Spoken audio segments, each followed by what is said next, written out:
Consumers today are more informed than ever, and the demand for healthy materials and interiors that support wellness is reaching new heights. But how does the industry adapt to this growing demand? I'm going to the Javits Conference Center in New York City, where the International Contemporary Furniture Fair, North America's leading platform for contemporary furniture design, is taking place. And I'm excited to host an expert panel as part of ICFF's partnership with Wanted Design Manhattan 2021 on the topic of wellness and healthy materials, and speak to some other industry pros about their approach to health and well-being. So I think it's fair to say that the majority of the materials we use in the home are still traditional and in many cases toxic. So the question is, what do you see as the biggest challenge in getting more people to shift towards and adopt healthier materials and more sustainable products produced, while striving for aesthetics and creating spaces? We look towards price very quickly, and I think that you can go online and find anything. It's very hard to judge what you're looking at.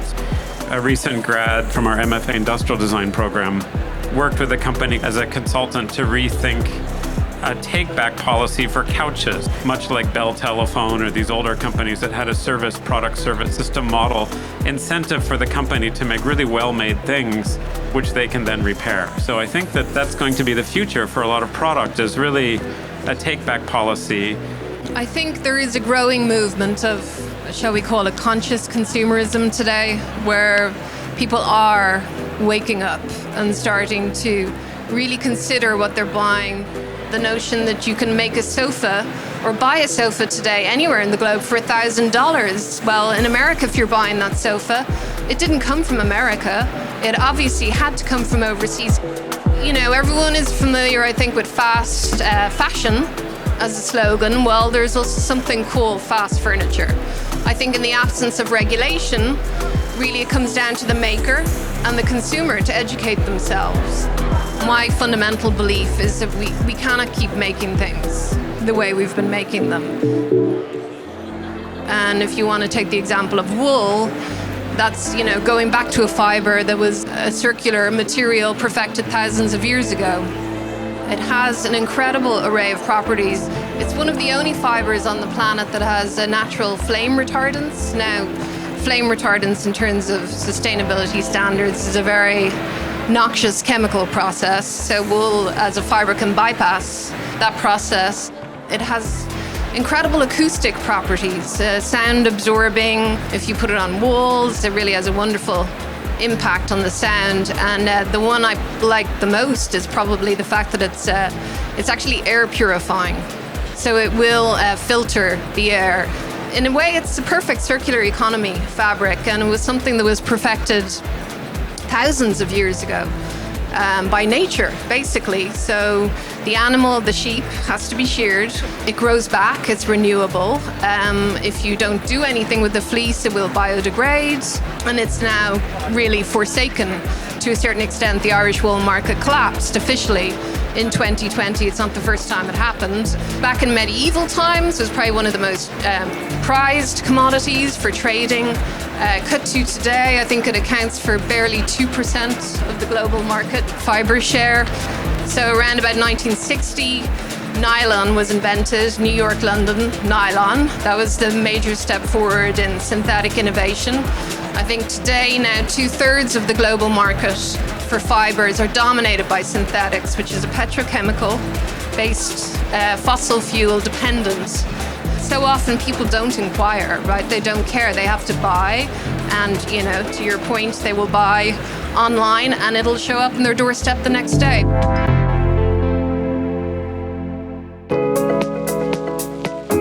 Out of all the amazing furniture and textile vendors here at the Javits Center, one in particular, Jessica Switzer, knows wool very well.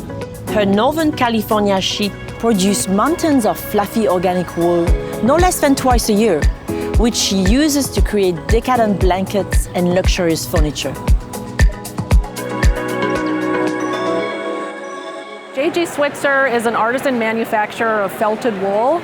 and we source the wool from within a 100-mile radius of our workshop. We're trying to keep fiber and the production of fiber localized. And in effect, we think of it like painting with wool. So the wool is my oil paint, and I'll create paintings of wool on a canvas. I really can nerd out on wool. Wool is just a magical fiber, absolutely magical, and I'll tell you why. It's antimicrobial, it's antibacterial. Wool is a natural flame retardant, it's flame resistant, and it's also a wonderful natural sound barrier. One of the many extraordinary characteristics of wool as a fiber is that it really doesn't need chemical treatment. Each fiber of wool, if you look at it under a microscope, it has scales. So it'll actually pull in water, and the process is known as wicking, and then water will evaporate back into the atmosphere. Because if you think of sheep out on the field, they're carrying around 8 to 10 pounds of fleece on average before shearing. And if you think of them on a rainy day, that's going to be a lot of soggy wool. So nature's figured out a way to pull the water into the fibers and release it. So there's so many different incredible qualities to it. We think of it as a magic ingredient. Our felting process started with me actually getting some sheep. I wanted to do something with their wool. They were giving this incredible, about 8 to 10 pounds of wool each time we sheared them, and I didn't want to use it as compost. And so I thought, well, maybe I should felt it. And then from that, it's just really been a journey of creating our own fabric made out of felted wool. I can't think of a better fabric than wool to bring into your home. Wool will regulate your body heat. It protects you from the sun. The blankets help protect you and keep you warm at night, and will also regulate your body heat. Some people think wool is scratchy, and I just have to say a word to those scratchy judgers that we're not your grandma's wool anymore. Humans have bred sheep to be extraordinarily fine in fiber, and there are some like Sussex Merinos that rival cashmere in diameter of the fiber in terms of softness. We actually have some of our fabrics that we've named after the Shetland sheep. We have a Shetland gray, we have a Shetland brown, and we do this to help bring an awareness about Shetland fleeces, and thereby we'd like to promote the sheep farmers, because without a pathway to commerce, these sheep farmers really, other than just love of sheep, don't have an incentive to continue to breed and nurture different flocks of exceptional sheep. And I think it's one of the most absolutely natural and healthy forms of textiles that we can bring into our homes without wondering what's on it.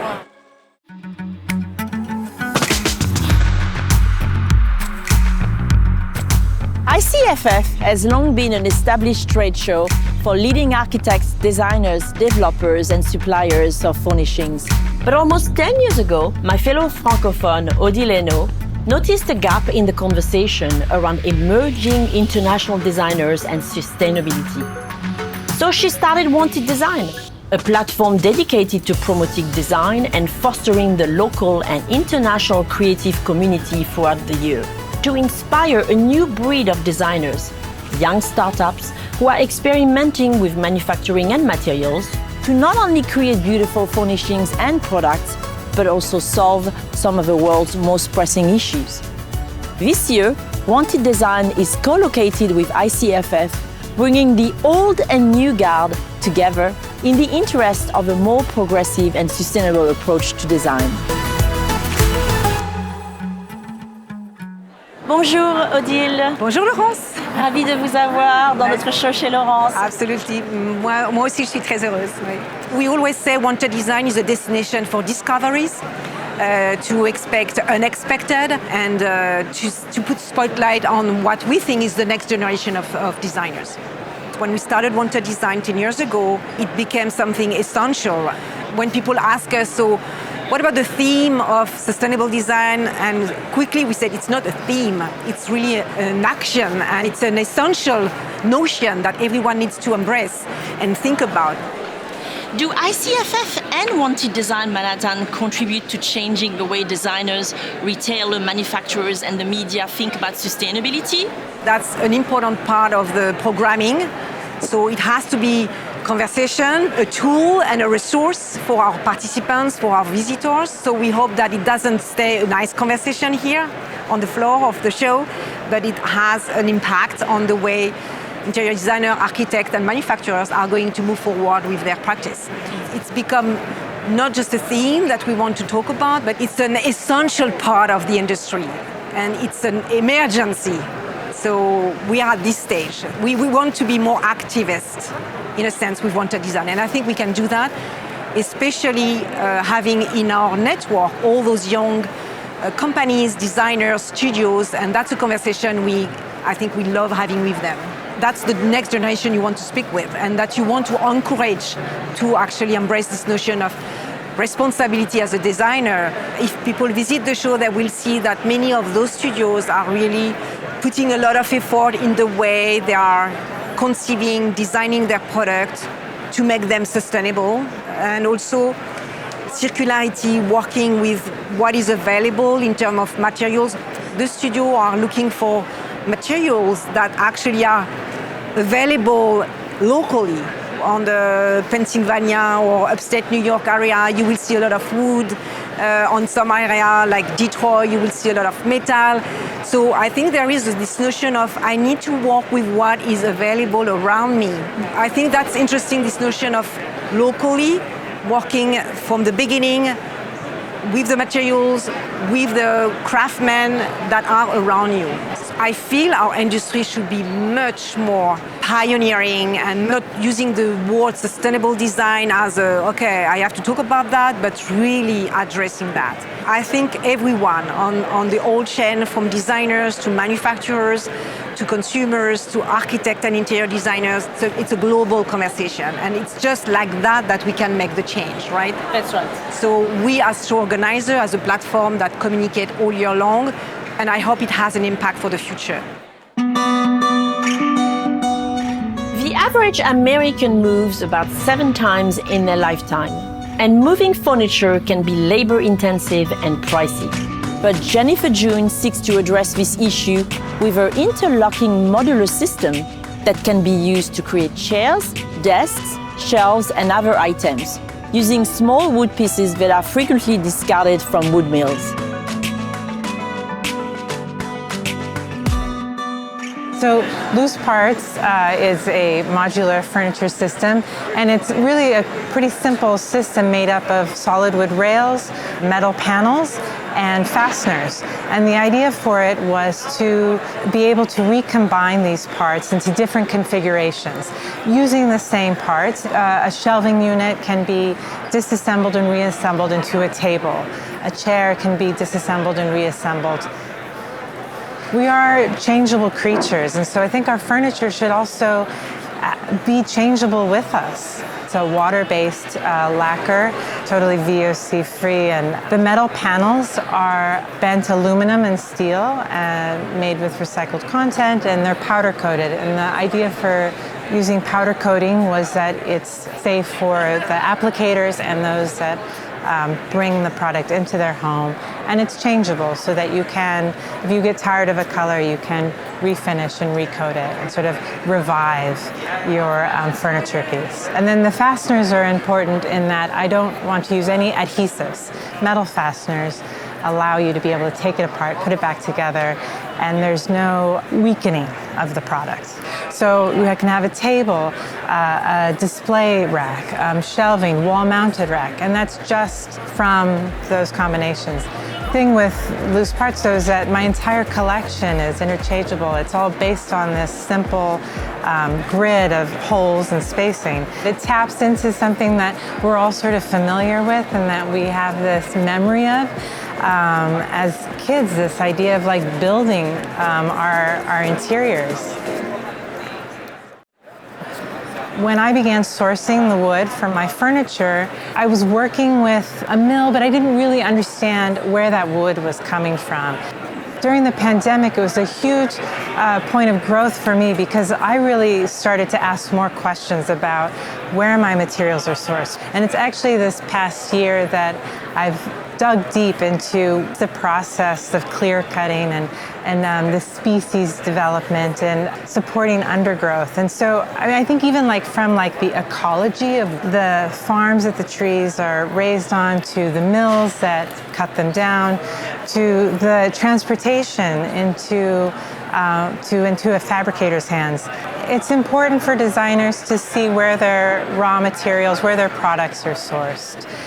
One of the problems I saw in design school was just this emphasis on new trends and new products always sort of coming onto the market.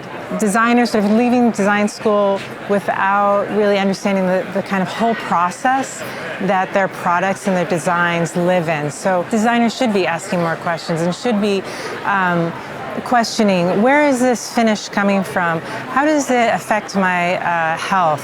What's in this? What chemicals are in this finish? Where is this wood being sourced? From the sourcing to the manufacturing to the design process, a lot of these industries are actually in silos and they're not talking to each other. I would just encourage designers to just be more curious about how they're sourcing and where they're sourcing their materials and the products that they use.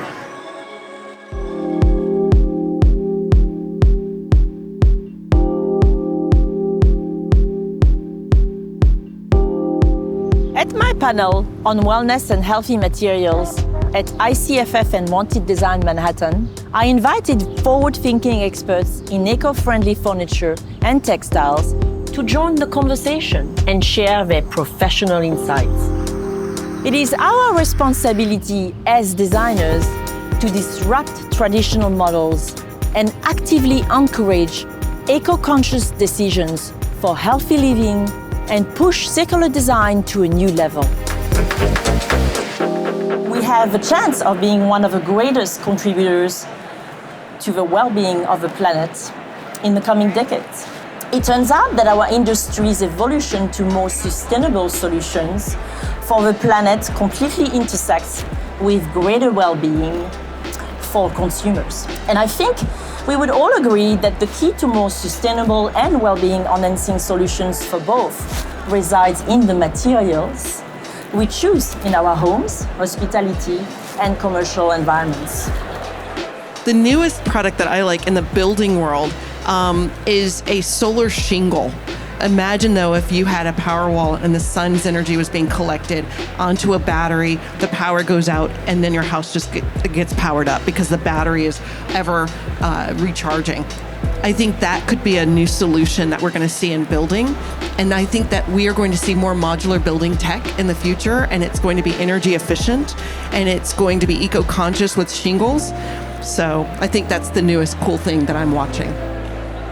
So let's touch now on how you distinguish between healthy versus unhealthy materials. What do you look for? And also, what innovations do you see? That's what is the cutting edge in healthy material design and development. It's all about supply chain, and many of us, myself included, are getting that online. And we're further and further from the product and from the source of the product. But really, in the end, it comes down to what a company's intentions are. For me, it really deals with intentionality, and for consumers to get more involved with the supply chains in which their products are coming from. You ever see Supima cotton? It comes from Texas and California. It's the long strand cotton. And if it comes from Austin in particular, I don't know if you know this, you've probably in Austin heard about the bats that fly out from under the Congress Avenue Bridge.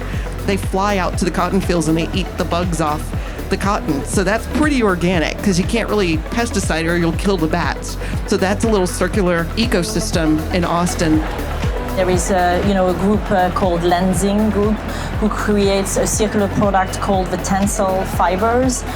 They are 100% circular. They're made of tree pulp, and I think it's fantastic. And these are some of the new products that are really worth exploring. During this COVID lockdown, I decided to do my first DIY project. And I now have a philosophy of buy brown. And what that means is buy old wooden furniture that you're going to see at a vintage market or an antiques market. And many people don't want brown furniture. but they don't realize you can paint it, you can stain it, you can make it darker, you can, reimagine it. Put some new knobs on an old brown bookcase or something like that. I was able to get a 10-foot long, 9-foot tall wooden bookcase that was brown for $300.